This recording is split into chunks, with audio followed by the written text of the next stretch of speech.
And welcome back to Arcane Answers. I'm your host, Lehrer, and joined with me are the merry and bright sisters, Amanda and Sara. How's it going? Hello, I'm Mary, and she's bright. That was my attempt at being bright. I'm done. It was pretty bright. I think you were very shining. She's the smart one out of the two. That's what I meant. And speaking of shining things, we're going to be talking about Christmas traditions. And why December 25th? Because there are other holidays that the Christians were really into and wanted to bring into their own. And that's the short answer. There's a longer answer, and I feel like that may be coming later in the show. So, the now I'm going to get this wrong, but I think it's syncretism, blending of traditions. So, religious syncretism is when, like, say, Christianity is expanding across the Northern Empire and they encounter a bunch of festivals and they're like, hey, these festivals are really important to these people. We should co-opt them, essentially. Seems okay. That's a really nice way of putting it. Yeah, I mean, they're bringing it in to the fold, right? So, Okay. Saturnalia is the first one we're going to start off with. And it ran roughly from December 17th to the 23rd. And so it's like a week-long festival dedicated to the god Saturn. And one of the coolest things about it is role reversal. So, like, all the masters had to serve their slaves, and, like, they Oh, kinda got yeah. yeah, they That's a gotta pretty rule good the place deal. for a night, yeah. And, they gave each other, small humorous presents called Sigranalia. I don't know what that translates to, but, yeah, so they had a pretty raucous, you know well, you know how pagans celebrate. Lots of booze and lots of other things. Yeah, at one point, I believe that the servants would ride the masters as well, so That Like tracks. piggyback rides? yeah, like piggyback rides. I'm We'll go in. with that. I'm sure there was other kinds, Oh, but I'm sure there was too, piggyback but rides is good. you know those were Romans. And Oh, do I? that's Who right. among us hasn't had a Roman moment? Or two, sure. I thought you were going to say a Roman piggyback ride. A Roman holiday. And speaking of Roman holidays again, we have Dies Natalius Solus Invictus, which means Birthday of the Unconquered Sun Festival. The festival part's not in there. It's just this is the festival. Okay. Sol Invictus. Were they back to Observed. back? It's observed on December 25th. Okay. So like one ends and then this one begins, and it's like I said, the birthday of the unconquered sun, which is where the church is like, hey, Christ is the light of the world. Eh? You see? What do you think, guys? You know, we just switch them out, keep the dates. Yeah. Uh-huh. But those are just a little backdrop to get us to a few fun things of traditions. And so we know why we're keeping the dates now. I'm not sure that that's a tradition, but a little fun little history. But I wanted to talk about mistletoe, and I'm not going to talk about how it's well, like a humping tree. Not the humping tree. That's right. Or what the white berries may represent. What we're going to talk about is its use of in Druidic and Celt history as a magical healer and winter rites that promote fertility. Yes. Because, And also to ward off spirits. I didn't get that. Oh, interesting. Okay. Yeah. So I was given a quick sanitized version of mistletoe, and I love it. I didn't get the spirits in there so much as so much fertility stuff. Yeah, That's I because ignored spirits the put fertility stuff. Yeah. yeah, that's because spirits put a damper on fertility. Yeah, they Like, do. it's hard to get it on with a ghost in the room. They call it whiskey fertility. Also makes you see ghosts. Yeah. I'm gonna skip over Holly and Ivy and just do the Christmas tree. Quick little Christmas tree trivia about it could symbolize the cosmic tree in Norse mythology, Yggdrasil, or simply the celebration of eternal life. In Germanic traditions, the fir was decorated with food, candles, and gifts to honor deities, nature spirits, and the solstice. So when Christianized, the evergreen became the tree of paradise or a symbol of the cross, but its original function was to serve as a beacon of life and hope in the darkest of seasons. And I like that. yeah, I think so too. I'm not against right, any of the traditions, either be it old or co-opted. I think it's all fun. I really, really like the Christmas season now that I'm older.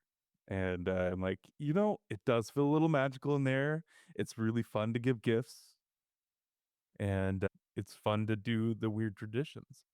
Like in my family, when we do the New Year, we observe some other cultures' traditions because we didn't really have a lot for ourselves. And so we like eat grapes or jump as it brings in the new year, or sweep stuff out of your house, that kind of stuff. And in fact, I should probably cut that because we could totally do a New Year's one. Yeah, we Oh, could. you're right. Yeah. So I'll cut back to uh Well, I think leaving that's fine, and then we okay, can deep dive in on it. It's just a little sprinkle. a little teaser. Okay, that could be Exactly. a little teaser for the next episode. But I do love these rituals, and I love to hear about some weird ones from around the world. Amanda, take it away. All right. Well, I'm going to start with an archaic festive holiday game that appeared in England sometime around the 1500s.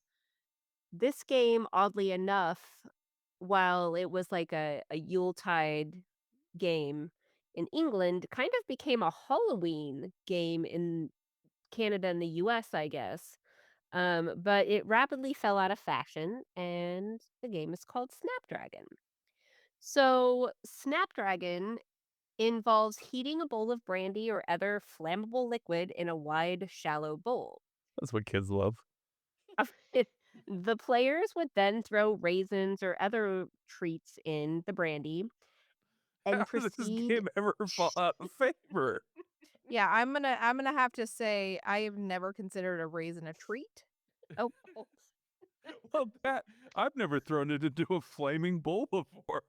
No, maybe right, I'd like right. them more if I They had. they did. They caught it all on fire. So the guests would then take turns using their mouths to fish out the raisins, Absolutely not. which of course led to singed hair, skin, and clothing. Yeah, But if you collected the most treats, you would meet your true love within the year. Just with a twist third burned degree. face and no eyebrows? Correct. I don't understand. Yeah. Wow, you're the Um, prettiest girl in all the burn wart. right, right. But it was popularized for a Halloween game and probably what would have been the colonies, honestly. Maybe the States, but it was probably the colonies at that point. They were like, Because it screw it, let's use apples. well, no, because it gave you that like demonic look. Oh, But then sure. yes, I highly agree that it was probably replaced by the much safer bobbing for apples. Yeah. It had to have been because, like, Yeah. they're like, you want to dip your face in flaming alcohol and try to grab No, raisins? I do not. I don't even want raisins when they're not in hot liquid. Right, right. And then so in the spirit of seasonal arson, I would like to discuss the Yevla goat, which is found in Yevla, Sweden. So it's Okay. this huge Yule goat statue that they build. Okay. And the tradition actually started in like 1966. So it's a much older creature, but they started building this in 1966.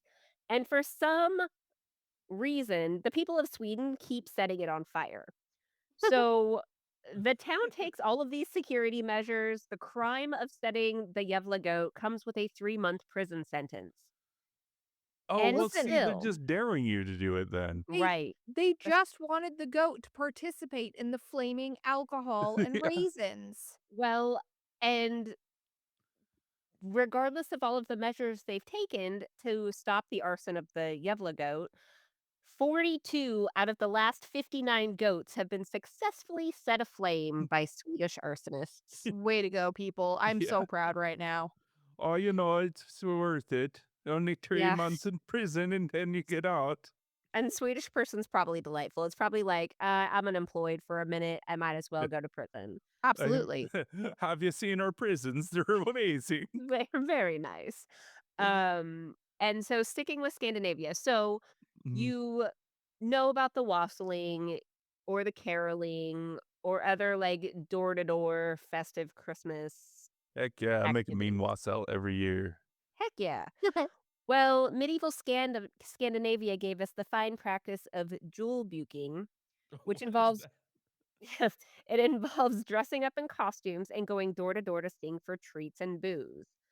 So the practice originated earlier as the pagan tradition representing the goats that pulled Thor's chariot.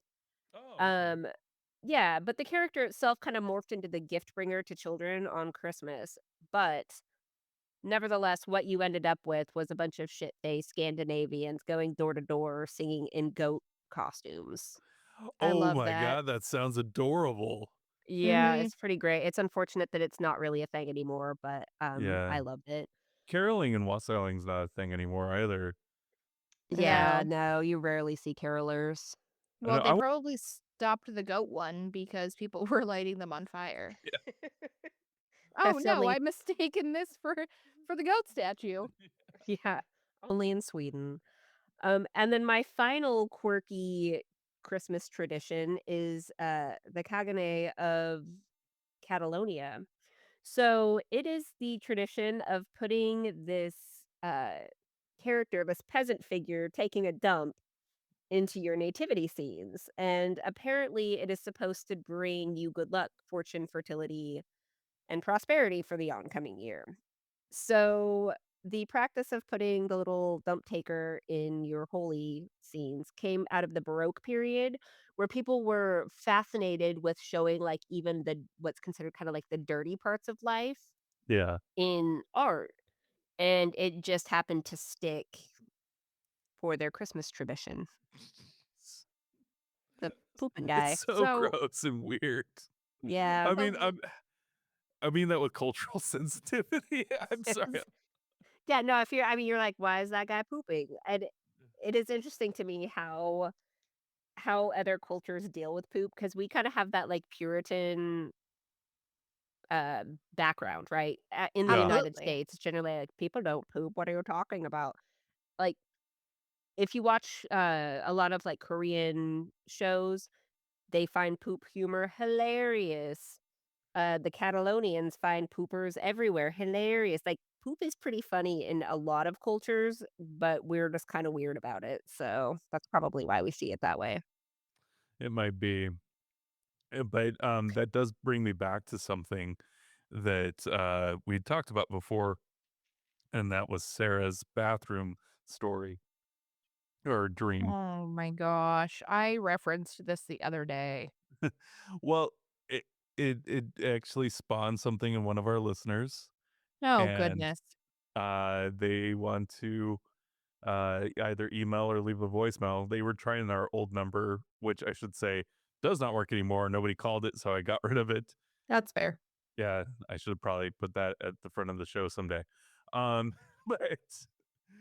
they want to call in with a toilet story of their own, I think, or toilet dream, maybe. I love that. On that note, we did get a voice recording from a listener as well as her parents. And I just have to say that that made me so happy to listen to. I don't know Oh, about you guys, but Yes. having just random strangers that, because we've had callers that we know, but having somebody leave us or send us a voice recording of somebody that we don't even know, taking time out of their day to tell us a story that they knew we'd enjoy was just so wonderful.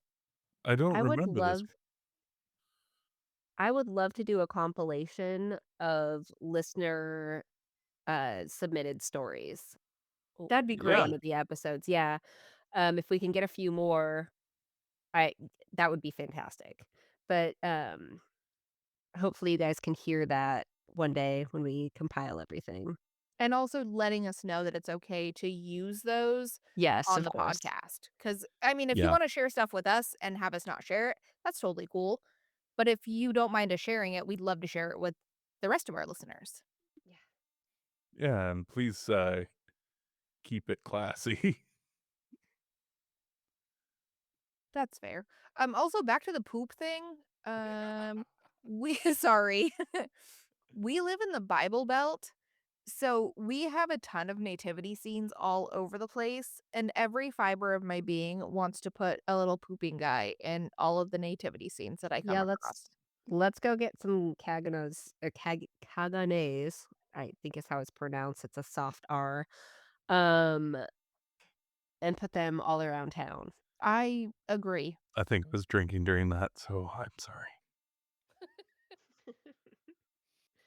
Alright, well, that was all I have, so Sarah, take it away. Right. Oh no. Hold on. Let me put on my reading glasses and make this a little bit bigger because I'm blind. Okay. So I am going to give you guys a small little history lesson on Christmas and how we got to what it is today. Because obviously, before do either of you know in what year Christmas became a federal holiday? Let's see, it was outlawed in England, and then, like, Dickens kinda brought it back from the brink, so I'm gonna say probably like, American federal holiday? Yes. I'm gonna go with 1925. That's a great guess. Amanda, I already told you the answer, but do you remember? I do remember, so I won't Okay. participate, but I will say that when I made the guess, it was, I believe, in the, like, what, the teens to the 20s. I was Yeah, still in your the guess was like the early 1900s. So yeah. Christmas did not actually become a federal holiday until 1870. I know, Alright. pretty interesting. So before that, and honestly, well, yeah, before that, so banks were still open on December 25th. Kids still went to school on December 25th. There was a lot of things that went on this big day that we know it to be today. So Yeah. let's start out with December 25th and how it became Jesus's birthday celebration. So Pope Julius the First chose that day because there was already, like you said, those other holidays that centered around just the end of December or all of December. And so Pope Julius was like, "Hey, December 25th, we're going to call that Jesus's birthday." And everyone was like, "All right, great." So some speculate that this was the church's way of quote unquote adopting or absorbing the pagan traditions from the Saturnalia festival. Hmm. So we're going to fast forward a bit. Oh, sorry, this happened in 350 AD. So a very long time ago. But 350 AD, them deciding December 25th was Jesus' birthday, and then it not becoming a federal holiday until 1870, there's a lot of time in between. So we're fast forwarding to 1645. Oliver Cromwell and his flock of Puritans overtook England. His first order of business was to rid the country of decadence. As part of this, he made it his mission to cancel Christmas. So, Oh, no. right, he came in and he was like, "You guys are overindulging.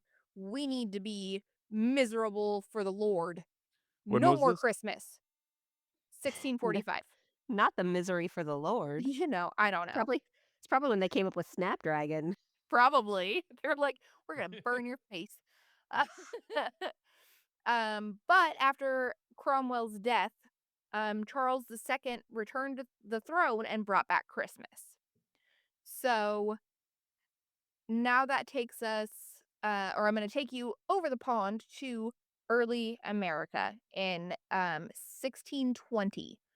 So the Puritans that traveled to America were even more orthodox than Cromwell was, which meant that they didn't celebrate Christmas. And in fact, from 1659 to 1681, Boston actually outlawed any celebration of Christmas. They That told you there sounds was a about war on right. Christmas. Uh-huh, right. So anyone showing any form of Christmas spirit was fined 5 shillings. Mhm. Yeah, Caught you What's smiling on that? Christmas. I You know. got a little holy on your collar? You were humming oh, gross. You were humming a Christmas carol. That is blasphemy. Um, so this lasted, somebody fast and loose math for me, 1659 to 1681. 30, 20 some odd years. Yeah, you could Yeah. just ballpark it. I don't think we have to be dead Some on here. years. 20 some odd years. Okay. So Amanda's telling us it's 12. Is that right? 59 to 81? Oh, she muted herself after she said 69, something. 79, like 22 years. Okay. Okay. I was like, 12, that's not right. Um I don't know, that's what it sounded like she said. I was laughing because I was just thinking they hated Christmas and also pooping figurines. So I was laughing on mute because I'm an idiot and I couldn't do math while I Yeah, was laughing. That's fair. people hate reactions in podcasts. Okay, so we are going to fast forward a little more to June 26th, 1870, and that is when Christmas actually became a federal holiday.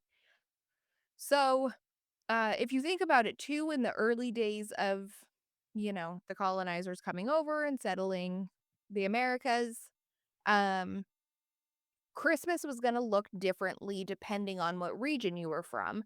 And people in different regions didn't actually know what other people were doing because there wasn't things like the internet or TV or, magazines, things like that. So that is also interesting to keep in mind. Yeah. So Christmas back in the 1870s didn't look like what it did today. Um, Celebrations were more of drinking and feasts than spending time with family and giving gifts. A lot of times in December, in places where mining and things along those careers, no, those jobs, you know what I mean. Um, where people in December, when it got cold and they weren't able to work, they had December off, but it wasn't something like, "Oh, you get this time of year off to spend with family."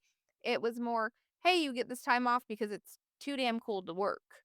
And so there was a lot of drinking and eating and ruckus going on. And sure, I a feel lot like of So, missile. midwinter might be a bad time to blow your snack stash, though, because it's a long time till you're getting new crops. right, That's true. I agree. But this is what Christmas looked like. It wasn't about putting a tree up and decorating it and going around caroling and hanging stockings up. It was, we're gonna get drunk and eat things, which, It's I'm here Friday. I'm here for Yeah. that. So in 1891, Washington Irving wrote a series of stories called The Sketchbook of Geoffrey Crayon. These stories talked about Christmas celebrations in an England manner. It featured a squire who would invite peasants into his home to celebrate the holidays. There was the Christmas tree and the feasts and the warm-hearted holidays, celebrating with friends and family, and, a little more what we know today. Well, with print becoming more readily available and, excuse me, being able to send things in the mail, things like that, this became more widespread. And so people in different regions started seeing these stories and being like, oh, okay, so this is what Christmas is about, which made it much more uniformed throughout America and the United States. So Washington Irving was an early influencer. He was. Yeah. Yeah, So we have Washington Irving and Charles Dickens, because Charles Dickens correct. around 1849, somewhere around there, his stuff would have been popular. Correct. That's true. Yes, that is my next little snippet is that right around that same time, A Christmas Carol came out and was published. And these works really shaped how people celebrated the Christmas that we know today. So these works really shaped what people see as Christmas today. Um, so where did some of these traditions, these Christmas traditions come from? So the Christmas tree comes from Germanic pagans who would bring the evergreen inside to symbolize new life and protective spirits. The wreath that, everybody hangs on their door was a symbol used during Saturnalia and the winter solstice to or excuse me, to represent the sun's return. Um, because, December's cold and dark. And then we have holly and ivy, which was originally used in pagan celebrations to decorate the houses and ward off spirits. The Christmas log was originally a Yule log, and this was another pagan tradition. A large log would be burned during Yule to help welcome the return of the sun. So all of these things are very much rooted in, you know, Yeah, ancient pagan symbolism. correct. Yeah. So that is my little snippet on Christmas history. Also, did you know that Santa Claus originally was said to be this tiny little chubby guy that was elf or gnome like? And the Santa Claus we know today wasn't actually what he is until the 1930s. I think we might have touched on that a little bit, I think we did but too. yeah. But I fun did know Um, he was fact. tiny to I didn't begin know he with. was tiny, but, like, let's see here, in, Irving's, what is it, The Night Before Christmas, Yes. he calls him a jolly old elf, you Yes. know, Yeah, Because he they're so was doing a chimney. well, it makes yeah, sense if he's coming down a chimney, right? correct. Yeah, he Yeah. was just supposed to be a little elf guy, and then Coca-Cola was like, "Hey, we're gonna market it like this." Also, Rudolph the Red-Nosed Reindeer, um, and I'm gonna butcher this because I didn't actually write it down, but there was a department store who every year would, um, have somebody write a story, and they, for parents that came in, they would give out this book so that the kids would have something to do while mom and dad was shopping. So they had one of their printers write a story, and he's like, "Hey, Rudolph the Red-Nosed Reindeer." And the department store was like, "Well, that's dumb, but go ahead. We'll let you have it. If anything comes of it, it's all yours. All your idea. You get all the profits." Secretly, they're like, "This isn't going to go anywhere, so don't even worry about it." And now Rudolph the Red-Nosed Reindeer is a staple for Christmas. And we all know the author's name. Unfortunately, that's been lost to time. It I didn't write it down, that's the problem. Okay, so it does exist out there. Yes, it does exist out there, yes. Okay, good, good, good, because I thought Yes. it's gonna be like the sad story where you're like, and they went back on their word and took it from him. No, no, he got to keep it as well as, um I want to say his brother-in-law was the one that So actually wrote Rudolph the Red-Nosed Reindeer based off of the this story. yeah, the store was Montgomery Ward, Thank you. and the writer was Robert L. May. Yes. Well, there we are. Thank you. I'm quick on the Google. Good job. I was Yeah. trying to Google it. I got you. You were talking. Thanks, I appreciate that. But that is what I have for a little bit of Christmas history. I love it. I, again, will go on the record and saying I love Christmas and I love the Christian version, the pagan version, every version is just fun, you know, and all the holidays happening right now. We I have agree. so my family tradition um kind of got messed up for a few years, but then as my son grew up to be an adult, one of Kenny's aunts took us to the casino for Christmas.